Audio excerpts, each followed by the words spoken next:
ওগো আমার ভাইয়েরা, মানুষ অল্প হইলেও কি হবে, এখানে আল্লাহর ফেরেশতারা আছে না নাই? আছে।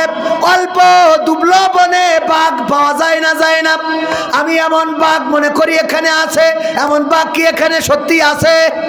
মানে আল্লাহর প্রতি নিবেদিত প্রাণ, ঠিক না বেঠিক? আমি মনে করি এখানে যারা আছে সবাই আল্লাহর প্রতি নিবেদিত প্রাণ, সত্য বলছি। আগামী দিন যদি দিন কায়েমের জন্য ডাক আসে, ইসলাম কায়েমের জন্য যদি ডাক আসে, প্রথমেই বলছিলাম আমরা ইংরেজদের শাসন দেখলাম, পাকিস্তানিদের শাসন দেখলাম, ৭১ দেখলাম, পরবর্তী স্বাধীনতা দেখলাম, কিন্তু এই দেশে আমরা এখন পর্যন্ত শান্তি খুঁজে পেয়েছি নাকি? পাইছি। সুতরাং আমাদের বক্তব্য হলো, যেহেতু ইংরেজরা শান্তি দিতে পারে নাই, পাকিস্তানিরা শান্তি দিতে পারে নাই, স্বাধীন বাংলাদেশ হওয়ার পরেও সোনার বাংলা গড়তে চেয়েছে, গড়তে পারে নাই।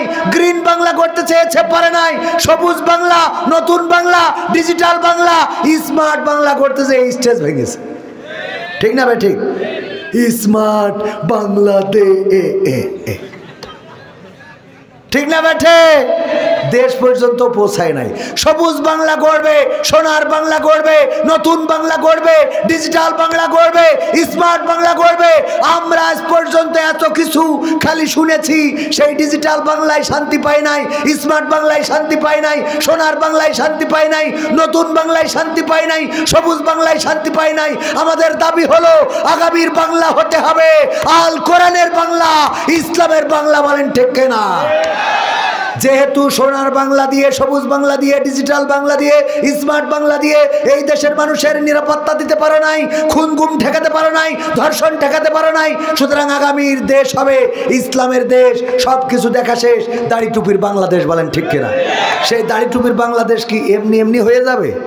তার জন্যে আল্লাহ বলেছেন কি করতে হবে, ইয়া আইয়ুহাল্লাযীনা আমানু হাল আদুল্লুকুম আলা তিজারাতিন তুনজিকুম মিন আযাবিন আলিম। ওগো ঈমানদারেরা, তোমরা কি করো? একটা ব্যবসা ধরাই দিচ্ছি, এটা করো, করলে কি হবে? জাহান্নামের আগুন থেকে বাঁচবা। ব্যবসাটা কি? সে ব্যবসাটা পরে বলতেছে, তুমিনুনা বিল্লাহ, আল্লাহর প্রতি ঈমান, ওয়া রাসূলিহি, এবং রাসূলের প্রতি, অত জাহিদুনা ফি সাবিলিল্লাহ। কার রাস্তায়? আল্লাহর রাস্তায়। কি করতে হবে? জিহাদ, বিআমওয়ালিকুম, মাল দিয়ে, ওয়া আনফুসিকুম, জান দিয়ে, লাআল্লাকুম তাত্তাকুন। হ্যাঁ, তবে তোমরা কি তাকওয়ার অধিকারী হইতে পারবে। লাআল্লাকুম তাত্তাকুন নাকি আরেকটা অংশ, তুফলিহুন, তুফলিহুন, তাহলে তোমরা সফল কাম হবে। কি হবে? সফল কাম। আর তাত্তাকুন মানে কি? ভয়। তাহলে তোমরা কি হবে? এটা আমি প্রথমে যে আয়াত তেলাওয়াত করেছিলাম, সূরা বাকারা 183 নম্বর আয়াত, ওখানে লাআল্লাকুম তাত্তাকুন। আমি তো ওই অল্প বুঝি, এই জন্য একটা আরেক জায়গায় চলে গেছে। তো অসুবিধা নেই, এটা আল্লাহ ক্ষমা করে দেবে, আপনারাও ক্ষমা করে দেন। রাজি আছেন তো? আমরা আল্লাহর সাথে ব্যবসা করতে রাজি আছি না নাই? কারা কারা রাজি? হাত উঁচু করেন তো। সবাই, সবাই রাজি, সবাই। সত্যি আল্লাহর সাথে প্রতারণা করা যায়? যাবে? আমরা কেউ প্রতারণা করবো না, আমিও করবো না। এই পিসায় ব্যাগ দেখি, মানি ব্যাগ আছে ওর মধ্যে একটা। আল্লাহর সাথে ব্যবসা করতে গেলি ব্যবসার পুঁজির দরকার আছে না নাই? হ্যাঁ, তো আমরা একটু পুঁজি ইনভেস্ট করি। আমি অন্তত কিছু না দিয়ে ইনভেস্ট করলে তো হবে না। 1 2 3 4 5, হ্যাঁ, 1000 মানে কি? এতে বঙ্গবন্ধুর টাকার নোট একটাও নেই। এই নেই। তো আমি নিজে বিজনেসের জন্য কিছু টাকা লাগালাম, কারণ আমার আল্লাহ বলে দিয়েছে, ইয়া আইয়ুহাল্লাযীনা আমানু লিমা তাকুলুনা মা লা তাফআলুন। এমন বললে না যা কাজে করে না। হুজুর খালি বলবা নুবা, হুজুর দুবা না, তা হবে না। ইমাম সাহেব আগে 1 ব্যাগ সিমেন্ট লিখে দিতে হবে। আমাদের মসজিদের ছাদ ঢালাইয়ের জন্যে সিমেন্ট দরকার, আমি ইমাম 1 ব্যাগ দিলাম, এবার আপনারা দেন, ঠিক না বেঠিক?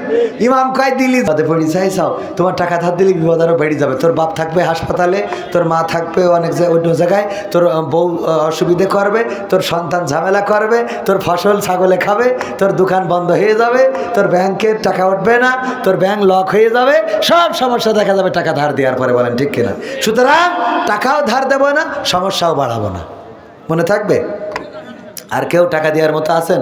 500, 1000, 2000 একজন মানুষ এখানে স্টেজে মাত্র কয়েকজন হাতে দিলেন। এ থেকে এত বড় মাহফিল আয়োজন করার কোনো দরকার নেই টাকা খরচ করে।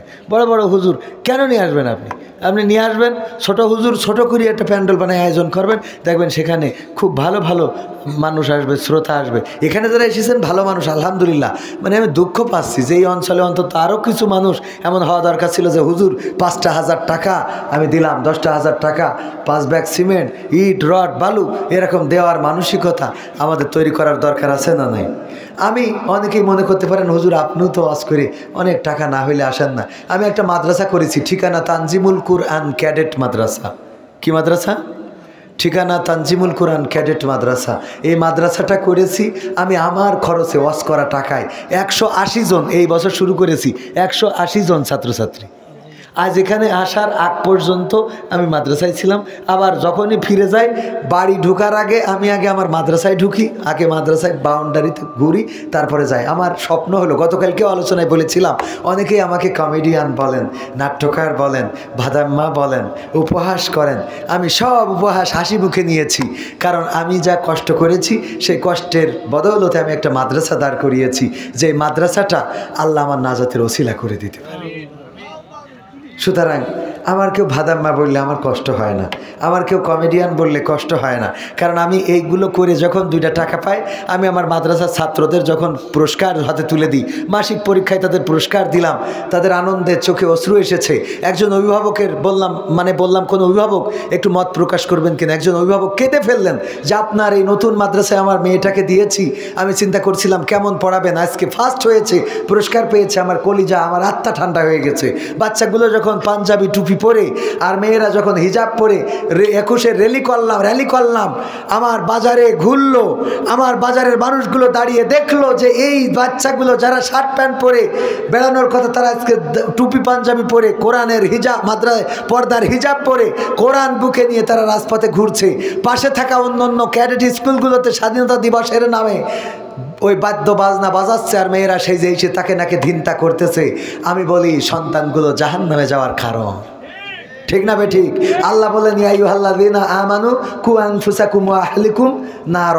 ওগো ঈমানদারেরা, তোমরা নিজের আগুন থেকে বাঁচো এবং সন্তানদেরকে বাঁচাও।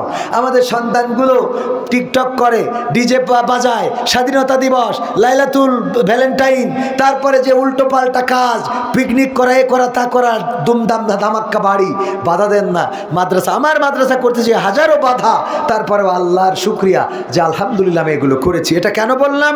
এটা বললাম এই জন্যে যে আমাদের কাজগুলোতে অনেকেই মনে করেন হ্যাঁ আমি ভিজিট করার জন্য বলবো, আমার চেয়ারম্যানকে বলবো আমার মাদ্রাসায় যে ভিজিট করেন। আমি এই বছর বাচ্চাদের বলেছি যারা পড়বে বই ফ্রি, পোশাক ফ্রি, তাদের পরীক্ষার খাতা ফ্রি। আমার বাচ্চারা পড়ুক, আমি তাদেরকে মানুষ করতে চাই, আমি আমার টাকা খরচ করে ওদেরকে মানুষ করে দিতে চাই। আল্লাহ কবুল করুন, বলেন আমিন। আমাদের মানসিকতা যদি এইগুলো করতে পারি, আল্লাহ এগুলো আমাদের নাজাতের ওসিলা করে দিবেন, বলেন আমিন। এই মাদ্রাসায় ছাত্র দেওয়ার দরকার আছে না নাই? শুধু ছাত্র দিবেন না, তদারকিও করবেন ওই ছাত্র ঠিক মতো নামাজ পড়ছে কিনা, নামাজ শিখছে কিনা, হুজুরা শিখাচ্ছেন কিনা, এই তদারকি করারও দায়িত্ব আপনাদের। মাদ্রাসায় দিয়ে মনে করেন যে মাদ্রাসায় একটা দিছি, ও 40 জন সুপারিশ করে জান্নাতে নিয়ে যাবে, ও তো নিজেই জাহান্নামে, তা তোর সুপারিশ করবে কি? এমপিরা সব কোথায় গেল, মন্ত্রীরা সব কোথায় গেল, কোথায় কাদের কাকা? তাদের ছাড়া দেশটা এখন লাগে ফাঁকা ফাঁকা, ওদের ছাড়া দেশটা এখন লাগে ফাঁকা ফাঁকা। আইন মন্ত্রী আটকে গেল আইনেরই ফাঁকে, দাড়ি ছাড়া দরবেশের ভণ্ড ভণ্ড লাগে। আইন মন্ত্রী আটকে গেল আইনেরই ফাঁকে, দাড়ি ছাড়া দরবেশের ভণ্ড ভণ্ড লাগে। শুনছি কত নেতা নেত্রী খাইতেছে ভাই ডান্ডা, বিচারপতি কালামানিকের ফাটিয়েছে আন্ডা। পলকের ঝলক গেল, পলকের ঝলক গেল থামিয়ে নেটের চাকা। তাদের ছাড়া দেশটা এখন লাগে ফাঁকা ফাঁকা, ওদের ছাড়া দেশটা এখন লাগে ফাঁকা ফাঁকা। কই গেল সেই সংসদেতে মমতাজের গান, কোথায় গেল হযরত বলা শামীম ওসমান? কই গেল সেই সংসদেতে মমতাজের গান। কোথায় গেল হযরত বালা শামীম ওসমান, ইনুমে নন্দীপু মনি আছে কারাগারে, বাপ করিলেও পাপ কখনো ছাড়ে কি আর তারে। কোথায় গেল স্পিকারের, কোথায় গেল স্পিকারের দৃষ্টি আঁকা বাঁকা, তাদের ছাড়া দেশটা এখন লাগে ফাঁকা ফাঁকা, ওদের ছাড়া দেশটা এখন লাগে ফাঁকা ফাঁকা। কোথায় গেল আরাফাত আর ব্যারিস্টার সুমন, কথা বলার সময় তারা করেনি ওজন। মুরগি কবির খাইছে ধরা, জাফর কোথায় আছে, গোপনে কি সেও গেল মোদি দাদুর কাছে। কোথায় গেল সালামের, কোথায় গেল সালামের কাড়ি কাড়ি টাকা, তাদের ছাড়া দেশটা এখন লাগে ফাঁকা। লাগে না, লাগে না, কেন লাগে? কারণ আগে আমরা টেলিভিশন খাটাইলে শুনতে পারতাম কেমন করে কুমড়া দিয়ে বেগুনি বানানো যায়, ঠিক না বেঠে? কেমন করে কাঁঠাল দিয়ে বার্গার খাইতে হয়, কেমন করে কাঁচামরিচ ভিজিয়ে শুকিয়ে রাখলে আবার বর্ষাকালে ভিজাইলে জেতা হয়ে যায়, এইগুলো শিখতাম। শুধু তাই না, আমাদের দাদার দেশের সাংবাদিক দেখলাম যে সাক্ষাৎকার নিয়েছে, জনগণ বলতেছে দাদা বড্ড কষ্টে আছি দাদা। কে? বাংলাদেশে পেঁয়াজ রপ্তানি হচ্ছে না বলে দাদা, এ দেশে তো পেঁয়াজের দাম পাচ্ছি না। আমাদের বাংলাদেশে পেঁয়াজ দিতে পারলে পেঁয়াজের দাম পেতুম দাদা। আমি বললাম আমাদের পেঁয়াজ লাগবে না, কারণ আমাদের নেত্রী পেঁয়াজ ছাড়া রান্না শিখায়, তারপর ওই পারে গেছে, ঠিক না বেঠে? পেঁয়াজ ছাড়া রান্নায় আমরা আজানি রে। সুতরাং তোমাদের ওই পেঁয়াজ আমাদের আর দরকার নাই। তোমরা যদি গরু না দাও তাও আপত্তি নাই, কারণ আমরা কাঁঠাল দিয়ে গোশত বানাই, ঠিক না বেঠে? এরপরে যদি তোমরা আমাদের ওই যে সৌদি আরব যদি বলে খুরমা দেব না, রোজার মাস আমি বলি আমরাও খাবো না, কারণ আমরা ইফতার খোলার জন্য পেয়ারা আর বড়ই দিয়ে ইফতার খুলতে পারি না। সব শিখা আছে না নাই? শুধু তাই না, আমার আব্দুল সালাম সাহেবের স্ত্রী বলল যে একটা ফোন কিনে দাও, স্ক্রিন টাচ ফোন, আমি যেন কবির বিন আমাদের এই হ্যালো দেখতে পারি। উনি কিনে দিয়েছে, যেদিন কিনে দিয়েছে ওই দিন টেলিভিশনে দেখে ওবায়দুল কাদের কাকা বলতেছে এই মোবাইল কে দিয়েছে? শেখ হাসিনা দিয়েছে। বাড়ি গেলি বলছে নাও তোমার ফোন নিয়ে দাও। কেন? তারপর তোমার শেখ হাসিনা তিরানের ফোন আমি চালাবো কে? ঠিক না ভাই? ঠিক। সব ওদের, সব কাদের? এই বিউটি পার্লার এটা কে দিয়েছে? আছে না নাই? সব ওদের। আমি খেলাম সব কি? এই শাড়ি ব্লাউজ সব তো ওদের, ঠিক না ভাই? ঠিক। আল্লাহ হেদায়েত করুন, বলেন আমিন। আগামীকাল এবং পরশু 2 দিন মাহফিল আছে, সুতরাং মনে চাইলেও অনেক কথা আর বলা সম্ভব হচ্ছে না। 10টা 12টার মধ্যে শেষ না করলে কালকে আবার আপনারা আসতে হবে, সবাইকে আবার জাগতে হবে। অনুমতি দিলে মোনাজাত করুন। আলহামদুলিল্লাহি রাব্বিল আলামিন। রব্বানা যালামনা আনফুসানা ওয়া ইল্লাম তাগফির লানা ওয়া তারহামনা লানাকুনান্না মিনাল খাসিরিন। রব্বানা আতিনা ফিদ দুনিয়া হাসানা ওয়া ফিল আখিরাতি হাসানা ওয়া কিনা আযাবান নার। ও আল্লাহ, গভীর রাত তোমার বান্দাদের নিয়ে দুখানি শূন্য হাত তুলে দিলাম। আল্লাহ, এতক্ষণ পর্যন্ত যারা কোরআনের কথা শোনার জন্য তোমার কোরআনের মাহফিলে এসেছে, আল্লাহ আমি অধম, আমার মুখ থেকে তো ভালো কথা শুনতে পারে নাই, যতটুকু পেরেছি তুমি বলার তৌফিক দিয়েছো বলেছি।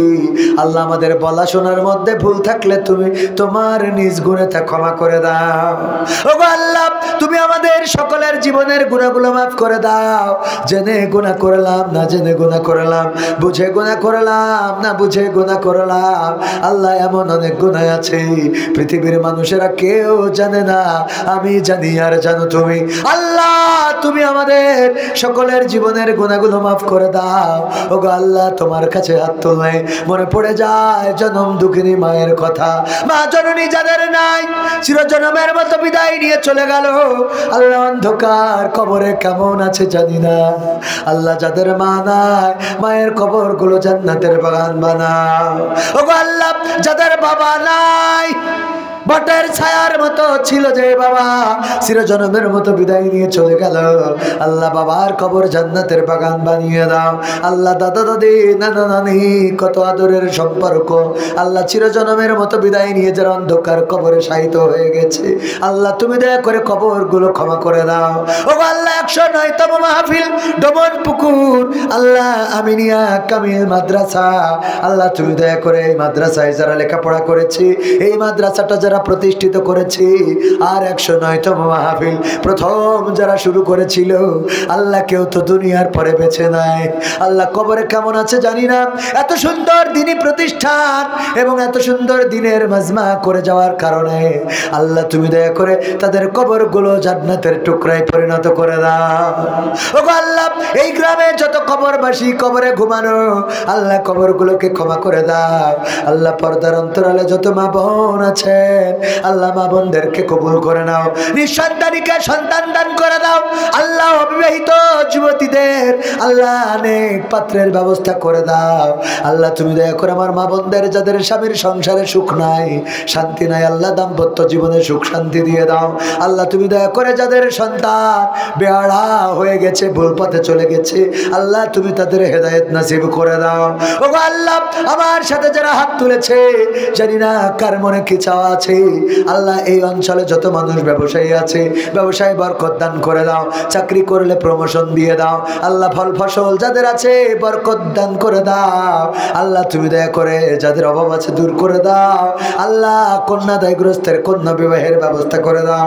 ওগো আল্লাহ ঋণগ্রস্তের ঋণ পরিশোধ করে দাও। আল্লাহ যার দুনিয়ার পরে রোগ আছে, শোক আছে, আল্লাহ তুমি তার রোগ শোক দূর করে দাও। ওগো আল্লাহ কাল এবং পরশু 2 দিন মাহফিল হবে, রফিকুল ইসলাম মাদানী মুহতারাম আমির হামজা ভাই আসবেন। আল্লাহ তুমি দয়া করে তাদের কণ্ঠ থেকে এমন কথা বলার তৌফিক দান করে দিও যেন এলাকার মানুষ দিনের খোরাক পায়, আল্লাহ যেন পরকালের পথ খুঁজে পায়। আল্লাহ তুমি দয়া করে তাদের দিনদার ইমানদার হিসাবে চলার জন্য যে রাস্তার দরকার সেই রাস্তাটা যেন প্রশস্ত হয়ে যায়, তেমন কথা বলার তৌফিক দান করে দাও। ওগো আল্লাহ মাদ্রাসার প্রিন্সিপাল, ভাইস প্রিন্সিপাল, শিক্ষক শিক্ষিকা, প্রফেসর, সহকারী প্রফেসর, প্রভাষক, আল্লাহ যারাই আছে তুমি দয়া করে তাদের সকলকে কবুল করে নিয়ে আল্লাহ তুমি তাদের দিনের পথে অবিচল থাকার তৌফিক দান করে দাও। আল্লাহ যতদিন হায়াতে রাখো সুস্থ জীবন দান করে দাও। ওগো আল্লাহ আমার ডানে বামে যত অতিথি আছে, আমার আব্দুল সালাম সাহেব চেয়ারম্যান সাবেক, আল্লাহ তুমি তাকে কবুল করো, নেক হায়াত দান করো, মনের নেক মাকসাদ পুরা করো। ওগো আল্লাহ বগুড়ার সন্তান, আল্লাহ বগুড়ার সন্তান প্রেসিডেন্ট জিয়াউর রহমান, স্বাধীনতার ঘোষক, শহীদ রাষ্ট্রপতি, আল্লাহ কবরে ঘুমানো কবর জান্নাতের বাগান বানাও।